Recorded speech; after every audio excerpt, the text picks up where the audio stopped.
Price Lord. இன்றைய தியானம் மத்தேயு 10ஆம் அதிகாரம் 32 முதல் 40 வரை. மனுஷர் முன்பாக என்னை அறிக்கை பண்ணுகிறவன் எவனோ அவனை நானும் பரலோகத்தில் இருக்கிற என் பிதாவின் முன்பாக அறிக்கை பண்ணுவேன். மனுஷர் முன்பாக என்னை மறுதலிக்கிறவன் எவனோ அவனை நானும் பரலோகத்தில் இருக்கிற என் பிதாவின் முன்பாக மறுதலிப்பேன். பூமியின் மேல் சமாதானத்தை அனுப்ப வந்தேன் என்று எண்ணாதிருங்கள். சமாதானத்தை அல்ல, பட்டயத்தையே அனுப்ப வந்தேன். எப்படி எனில், மகனுக்கும் தகப்பனுக்கும், மகளுக்கும் தாய்க்கும், மருமகளுக்கும் மாமிக்கும் பிரிவினை உண்டாக்க வந்தேன். ஒரு மனுஷனுக்கு சத்துருக்கள் அவன் வீட்டாரே. தகப்பனையாவது தாயையாவது என்னிலும் அதிகமாய் நேசிக்கிறவன் எனக்கு பாத்திரன் அல்ல.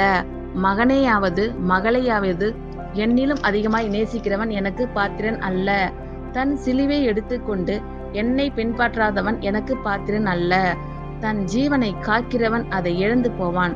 என் நிமித்தம் தன் ஜீவனை இழந்து போகிறவன் அதை காப்பான். உங்களை ஏற்றுக்கொள்ளுகிறவன் என்னை ஏற்றுக்கொள்கிறான். என்னை ஏற்றுக்கொள்ளுகிறவன் என்னை அனுப்பினவரை ஏற்றுக்கொள்கிறான். ஆமேன். கர்த்தர் உங்கள் அனைவரையும் ஆசீர்வதிப்பாராக. God bless you all.